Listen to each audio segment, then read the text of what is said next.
rifle! You'll shoot your eye out, kid. TV Crazy Man here. In this video, I take you back to Christmas past to look for fun goofs on your favorite Christmas movies and TV specials. See moments where characters are at two places at once. Continuity errors, things that disappear and reappear out of thin air. From your favorites like Frosty the Snowman, The Grinch, Tim Allen, Arnold. A Christmas Story, It's a Wonderful Life, and much more. Oh, this is some sort of a funny dream I'm having. So hang on and let's get started. You started it.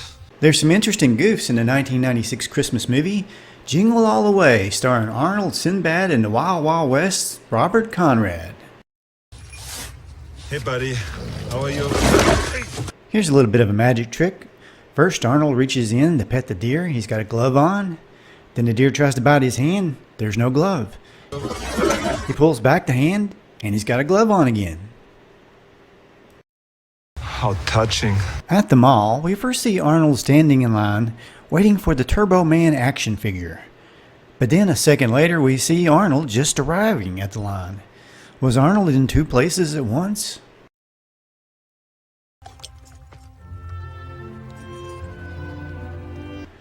When Arnold's character looks into his son's clubhouse, this drawing is what he sees. But when Arnold turns away, this is what we see. I have to wonder what's going on. I mean, is this a Christmas movie or the Twilight Zone?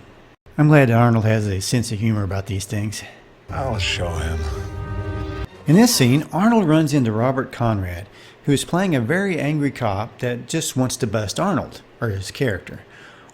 Conrad's coffee is thrown in the air, landing on him, soaking him. The camera switches to Arnold, who's like, oh crap, I just ticked off Jim West. And then the camera switches right back to Conrad, who apparently was so mad, he dried up all the coffee. You know, I think Conrad would have made an interesting choice for the evil Terminator in Terminator 2. I like Christmas with the Kranks from 2004. It's a favorite of mine. It's funnier than Tim Allen's Santa Claus movies. And Tim's character, Luther Crank, is a very relatable character. But there were a few goofs here and there that might catch your eye. Like the reef on the door of the Crank's home that suddenly disappears before Tim Allen removes it later on in the picture. Or the tanning bed lady who changes clothes while the Cranks are tanning for some reason. You look like a corpse. One thing that perplexes me is I do wonder how Tim's tree stayed on top of his car without being tied down. So Crank's neighbor in this scene is packing for a trip. There's no luggage left, but then there's more that seems to pop out of nowhere. At this rate, he might still be there packing. Hey! The 1969 Frosty the Snowman TV special is one that I grew up watching every Christmas as a kid, and it never got old. But I have a few questions that have yet to be answered to this day. First off, why are kids wearing what looks like shorts and short skirts in the freezing snow? 3, 4, 5. How does Frosty grow an extra finger only to lose it a second later? Frosty leaves his broom somewhere. He doesn't have it when he leaves on the train or when he's completely melted. But when he gets refrozen, it magically reappears. Okay, I guess I answered my own question. Now, if you've watched this show a million times, you may have noticed that Frosty's nose blinks just for a second in this shot. And the biggest question I have is, why did Santa Claus leave Karen on top of a snowy roof? Just how did Santa expect her to get off that daggone roof anyway? I mean, does Santa never heard of a door? Did you ever notice on the Grinch 1966 TV special that the antler on the dog changes, having 4 ends cut off to 3 and then to just 2? And for some reason, the Grinch's hat flashes green and red when he's going down the chimney. And the little short chef's hat keeps blinking blue. It's easier to tell when you slow it down just a little. Up next, A Christmas Story from 1983. Now, I remember when this was a new movie. The scene that is etched in my memory more than any other is when Ralphie asks Santa for a BB gun, and he utters those immortal words, You'll shoot your eye out, kid. and then he pushes Ralphie down the chute. Now, the interesting thing is that Randy, his brother, went before Ralphie, but he's nowhere to be seen when Ralphie lands in the fake snow at the bottom of the chute. But he's back when the parents come to pick them up, as if they'd both been stuck there the whole time. And if so, how did they both avoid getting hit by the other kids that were going down the chute right after them? You ever wonder where the cord was for the leg lamp? It's nowhere to be seen until the old man is ready to plug it in. Yeah. Then it looks like he has a big handful of cord. Oh, look at that.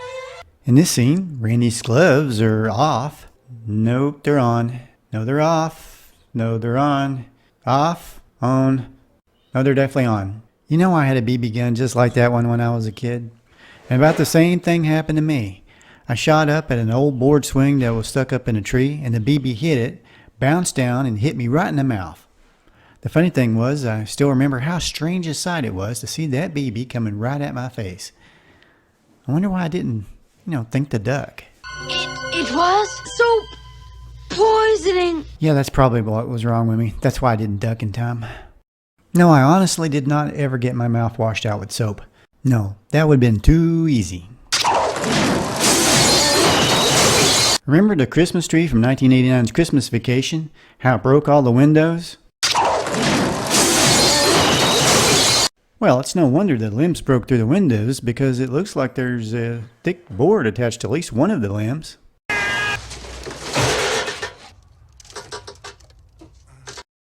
Check out the gutter. It's self-healing.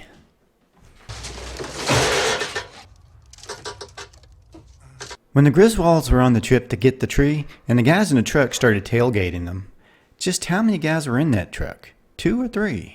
I don't think the world will ever know. I know they did this on purpose, so I'm not saying it's a goof. But how did the Griswolds dig up that tree later? And why wasn't Chevy Chase given a part on the Fast and the Furious? Griswold was doing their stunts before that movie even existed. Look, Daddy! Remember the good old days when It's a Wonderful Life was on 24 hours a day, from November until January? Remember the sled scene where Griswold takes off like a rocket? If you look in the snow, you can see some kind of wiring that must have been used to create the rocket effect where the snow flies into the air. It probably also has something to do with the fireball that was created, I imagine. In the 2003 Christmas movie Elf, there's a scene where Buddy the human elf is chasing his brother, and the brother passes a guy in a yellow hat that doesn't appear to want to be filmed. He looks towards the camera and seems caught off guard. Maybe he was a crew member. He's an angry elf. But it could have just as easily been someone that was caught on film that had nothing to do with the movie. I wonder if we'll ever know. He must be a South Pole elf. Now here's a real overlooked family classic from 1988, Ernest Saves Christmas.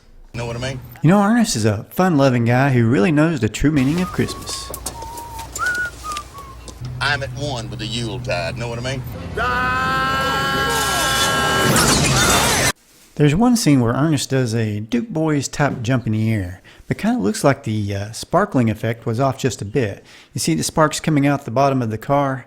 I think those were likely supposed to fire off when the car landed, not in the air.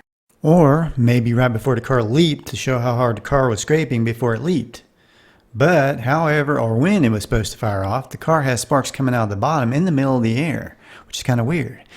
I do wonder if it was indeed intentional, but just off the mark. Know what I mean? Dum-dum.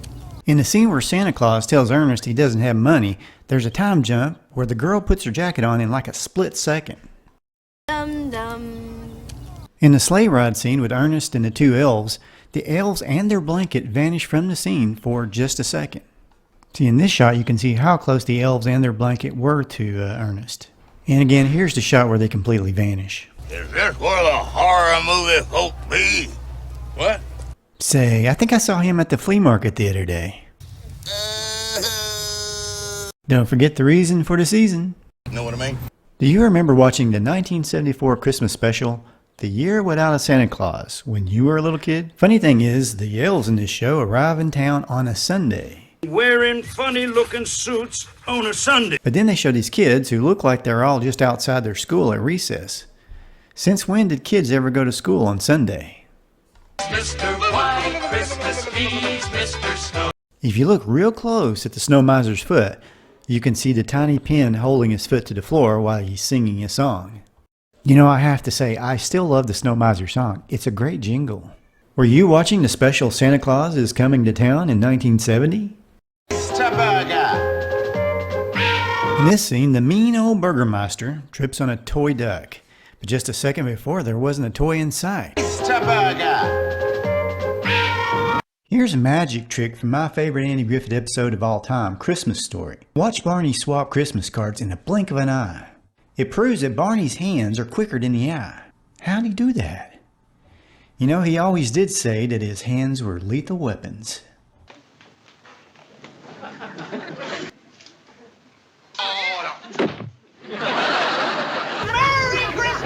Now tell me something. How is it that even in the wintertime, Andy hasn't saw fit to have glass put over the jail cell window? I mean, it must be an awful waste of energy, and the prisoners must get awfully cold at night. Seems like Otis would have complained. Merry Christmas! Merry Christmas, George! Now let's head way back to 1946 with It's a Wonderful Life, starring the great Jimmy Stewart and Donna Reed. In this scene, keep your eye on Mr. Gower's cigar. Yes, George. Mr. Gower, For an old drunk, Mr. Gower seems to be able to move really quickly, at least when it comes to that cigar. In this scene, George approaches Bert and Ernie. Hi, Ernie. Hiya, George. Hi, Bert. George. Now check out the lady with the hat right behind Bert. Here she comes again. Now she's back again and she appears to be following behind Violet. Now she's right behind Violet. She passes Ernie's cab, and then she's gone. And yet again, she walks by Ernie's taxi cab. Is it possible that the lady with the hat was an angel? There she was, just walking down the street. I wonder, am I the only one that hears that song when Violet walks by? You're crazy. That's what I think. You're screwy. Remember the scene where Jimmy Stewart and Donna Reed fall into the swimming pool? Now, if you look closely, the stuntman for Jimmy Stewart seems to have lost his toupee. Carl Switzer, aka Alfalfa from the Little Rascals, who played Freddy, the one that opens the swimming pool up on the gym floor, he can be seen jumping into the pool twice if you look carefully. Kinda neat, huh? It's definitely a time anomaly, I think. When Mary and George are walking down the street after the dance, George says, "If it wasn't me, I'd say you were the prettiest girl in town." And she asks him, "Well, why don't you say it?" The next shot, George responds, but his lips aren't moving. I guess he was a little nervous, and who can blame him? But how he got the words out without moving his lips is amazing. I don't know. Maybe I will say it. Do you see what I mean? I don't know. Maybe I will say it. You see this man? Well, now you see him, and now you don't. Okay, you gotta admit there's something really weird going on here. For some reason, they appear to have used two pictures of the George Laszlo's The Moon drawing in the same scene. One has no frame around it, and the other one does. In this scene, when George enters the building alone, notice the hat on a coat stand. When George comes back out a couple minutes later, the hat is moved down. Maybe Clarence is already there running around invisibly, moving stuff around. In this scene where George is talking to Violet in his office, somehow George manages to pull the pop out of his mouth with his hands in his pockets. Scandal and present. That's what it means. Notice that George throws the Christmas wreath down, but then, as if by magic, it's right back on his arm. Believe it or not. Now here's the story of the $10 blooper. Uncle Billy has been drinking and he wanders off screen. Just at that moment, a technician accidentally knocked over a stack of boxes, making it sound like Uncle Billy just stumbled into something. I'm all right. The technician, expecting to be fired, was surprised when Capper gave him a $10 bonus for adding to the scene. And it's true, this blooper really did fit in perfectly with the scene. Who knows? Maybe Clarence had something to do with it too. You know, that must have been some snowstorm. When George crashes into a tree, you can see there's not a lot of snow actually sticking to the car. But the very next second or two that George stumbles out, the car is covered in snow. Also, from the time the car hits the tree and George gets out, the car is moved. What's going on around here? I'm telling you, there's a lot more weird stuff going on in this movie than you really realize. George and Clarence are drying off in the bridge keeper's shack. The postcard hanging by the thermometer keeps appearing and reappearing, and the one under the window keeps moving around. The postcard under the thermometer is gone here. That one's moved from the last shot. Now one is back and the other one's moved. I'm telling you, it's really spooky. Very funny. Look, little fella, why you go off and haunt somebody else? In this scene, George and Clarence swap sides as they're thrown out of Nick's. Now, straighten me out here. Look, I got some bad liquor or something. Listen. First, the guy in the white shirt is directly behind George, but then it switches and he's directly behind Clarence, as Clarence and George mysteriously change places. Can't work around here. Oh, you're following me. Oh, I didn't know that. Oh. Now, this Christmas skit is from an old episode of Jack Benny. Now, of course, this is Jack Benny and Mel Blanc. Jack tries his best not to laugh at Mel.